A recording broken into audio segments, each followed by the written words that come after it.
അയ്യോ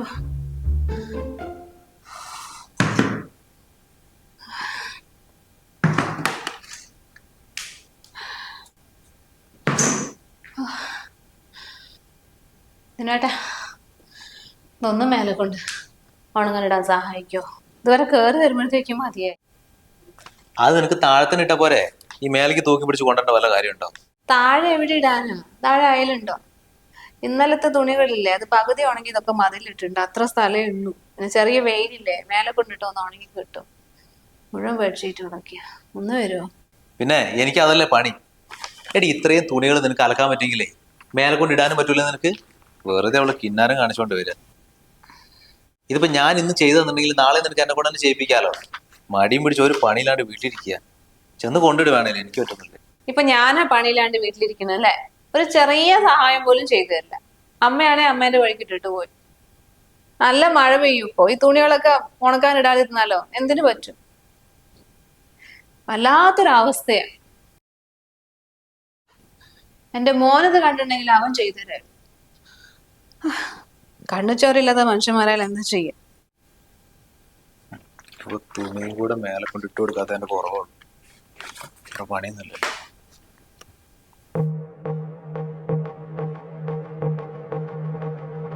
ഏട്ടാ ഏട്ടാ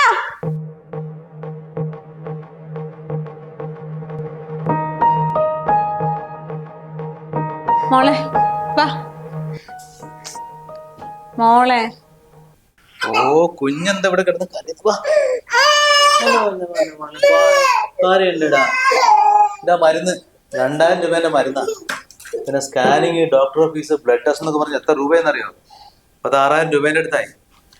വെറുതെ. ഇപ്പൊ നിനക്ക് സമാധാനമില്ലേ? കുഞ്ഞിനെ പോലെ എടുക്കാൻ പറ്റാത്ത അവസ്ഥയായി. ഇതൊക്കെ അവിടെ വെക്കും മോളെ, അമ്മയ്ക്കുള്ളതാ കേട്ടോ, ഒന്നും എടുക്കണ്ട. അറിഞ്ഞുകൊണ്ട് സംഭവിച്ചല്ലോ, അറിയാണ്ട് സ്ലിപ്പായി പോയതല്ലേ. അല്ല ഞാൻ പറഞ്ഞല്ലേ അന്ന് മേലെ കൊണ്ടിട്ടാന്ന്, കേട്ടോ? അല്ലെങ്കിൽ ഈ ഹോസ്പിറ്റലിൽ പോകുമോ സ്കാൻ ചെയ്യലൊക്കെ ഈ മാസം പറഞ്ഞിട്ടുള്ള തന്നെ അല്ലേ? കഴിഞ്ഞ ആഴ്ച പോകാൻ പറഞ്ഞു, നിങ്ങളല്ലേ പറഞ്ഞു? പൈസ ഇല്ല, പോണ്ട, അടുത്ത മാസം പോയാൽ മതി, ചെക്കപ്പ് അല്ലേ എന്നൊക്കെ പറഞ്ഞിട്ട് നീട്ടി വെച്ചല്ലേ. അപ്പൊ പിന്നെ ഈ പൈസ ചെലവായത് അങ്ങനെ കണക്കാക്കിയാൽ മതി. അല്ലെങ്കിൽ നിന്റെ കയ്യിൽ ഒരുപാട് പൈസ ഇങ്ങനെ കിടക്കല്ലേ, അവരുടെയും കൊണ്ട് കളയാൻ വേണ്ടിട്ട്. എന്റെ ചെയിൻ എവിടെ? അത് എടുത്തു തന്നെ. ചെയിൻ എന്തിന്? ആ ഞാൻ സ്കാൻ ചെയ്യണ സമയത്ത് എന്റെ ബാഗിൽ അഴിച്ചു വെച്ചതാ. അല്ല അതെന്തിനാ നിങ്ങൾക്ക് ഇപ്പോ? എടി പിന്നെ നിന്റെ തന്ത വന്നിട്ടാണ് ഹോസ്പിറ്റലിൽ പൈസ അടച്ചത്. ആകാശിനെ വിളിച്ചു പറഞ്ഞാൽ അവനെ ഗൂഗിൾ പേ ചെയ്ത് തന്ന് അവനെ പൈസ തിരിച്ചു കൊടുക്കണം. നിന്റെ മാല പണയം വെച്ചിട്ട് അങ്ങ് എടുത്താ.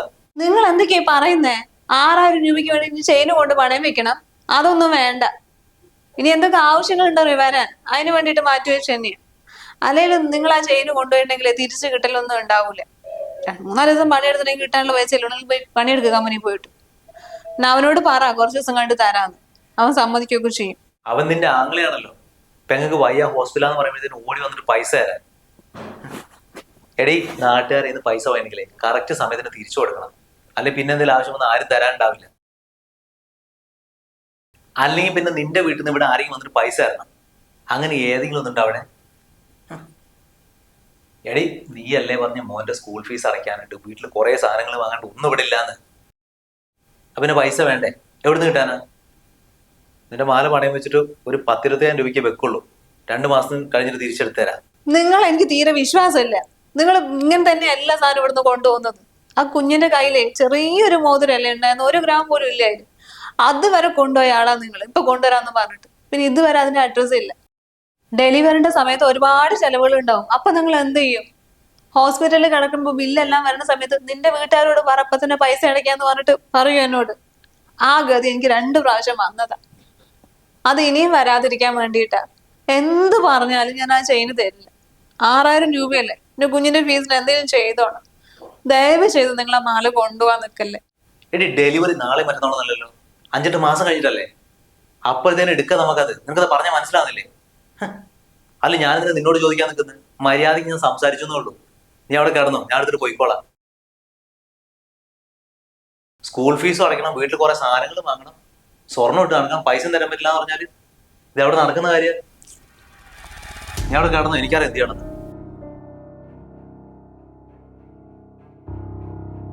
അമ്മ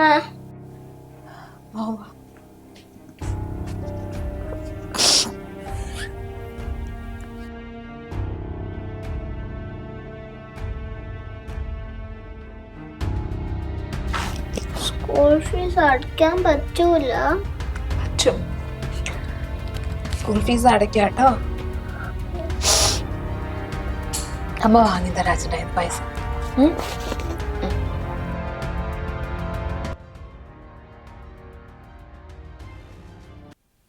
അച്ഛനും അമ്മയ്ക്ക് എങ്ങനെ, സുഖമായിട്ടിരിക്കുന്നോ?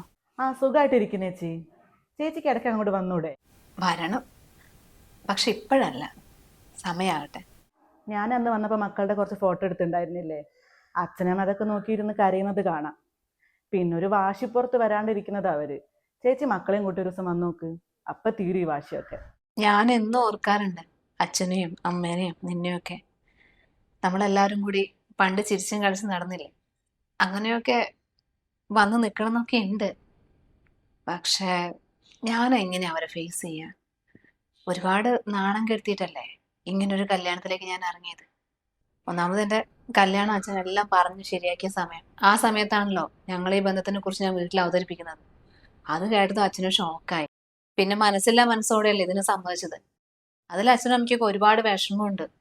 പിന്നെ ഇവിടെ വന്നവരുടെ അവസ്ഥയെ കണ്ടപ്പോ എല്ലാം കൂടി ഓരോന്നാലോചിക്കുമ്പോ മക്കളെയും കൂട്ടി വരണമെന്നൊക്കെ വിചാരിക്കും. പിന്നെ തോന്നും വേണ്ടാന്ന്. അതിനിപ്പോ എന്താ, ഇഷ്ടമുള്ള ആളെ കൂടെ വന്നിട്ട് ചേച്ചിക്ക് നല്ല ജീവിതം കിട്ടിയില്ലേ? അവര് പറഞ്ഞ ആളെ കല്യാണം കഴിച്ചിരുന്നെങ്കിലോ? ഏട്ടൻ എന്ത് കുറവാളേ? ചേച്ചിന്റെ പൊന്നു പോലെയല്ലേ നോക്കുന്നേ?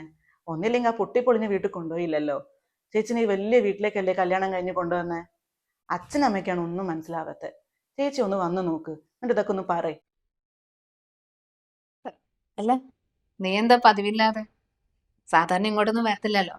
കഴിഞ്ഞ തവണ ഓണത്തിന് വന്നിട്ട് പോയതല്ലേ, പിന്നെന്ത് പറ്റി? അത് പിന്നെ ചേച്ചി, എനിക്കൊരു സഹായം ആവശ്യമുണ്ട്. എന്റെ സഹായോ? വേറൊന്നുമല്ല ചേച്ചി, ചേച്ചിന്റെ പണ്ടത്തെ സിറ്റുവേഷനാണ് എനിക്കൊരാളെ ഇഷ്ടമാണ്.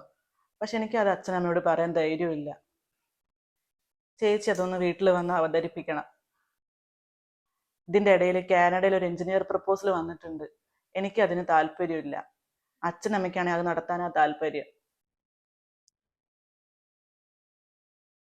അച്ഛനും അമ്മയൊക്കെ നമ്മുടെ കാര്യത്തിൽ എന്തെങ്കിലുമൊക്കെ തീരുമാനം എടുക്കുമ്പോഴേ അത് അത്രയും ആലോചിച്ചിട്ടായിരിക്കും. ഒന്നെങ്കിലും നമ്മളെ കഷ്ടപ്പെട്ട് പൊന്നു പോലെയല്ലേ വളർത്തിയത്. അപ്പൊ പിന്നെ അവര് ചിന്തിക്കുമല്ലോ നമ്മുടെ കാര്യത്തില്. അവര് കൊണ്ടുവന്നിട്ടുണ്ടെങ്കിൽ അത് നല്ല ആലോചന തന്നെയായിരിക്കും.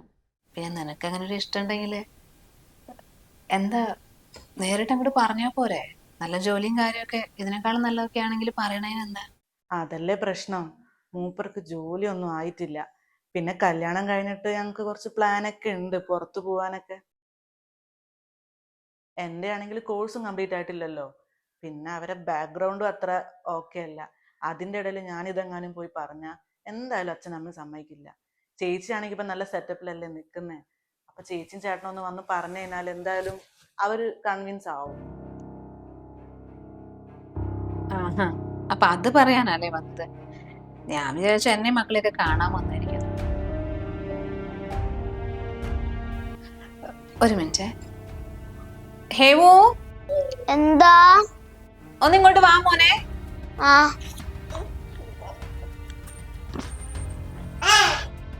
എന്തിനമ്മ വിളിച്ചത്? ആ മോനെ, അമ്മ ആന്റിനോട് സംസാരിച്ചുകൊണ്ടിരുന്നപ്പോഴൊരു കാര്യം ആലോചിച്ചത്. മോനെ നാളെ സ്കൂളിൽ ഫീസ് അടിക്കാനുള്ള പൈസ ഇല്ലേ, അത് അമ്മ മോന്റെ ഡയറിന്റെ അകത്ത് വെച്ചിട്ടുണ്ടേ. അഥവാ ഈ ഹോംവർക്ക് ചെയ്യാനൊക്കെ എടുക്കുമ്പോഴേ അറിയാണ്ട് വീണു പോരുത്. അത് പറയാൻ വേണ്ടി വിളിച്ചതാ. മുഴുവൻ പൈസ എന്താ? അമ്മ എപ്പോഴും കുറച്ച് കുറച്ച് പൈസയല്ലേ തരുന്നത്. ടീച്ചർ എന്നെ എന്നും അവിടെ നീറ്റ് നിർത്തലുണ്ട്. ഇപ്പൊ തന്നെ ഒരുപാട് ലേറ്റായി. ഇന്നും എന്നെ ടീച്ചർ അവിടെ നിർത്തിക്കും. അമ്മയ്ക്ക് അറിയാലോ മോനെ, അതിൽ മുഴുവൻ പൈസയുണ്ട്. അരുണേശനോട് വാങ്ങിയതാ. കറക്റ്റ് പൈസ അമ്മ എന്നെ അതിൽ വെച്ചിട്ടുണ്ട് കേട്ടോ.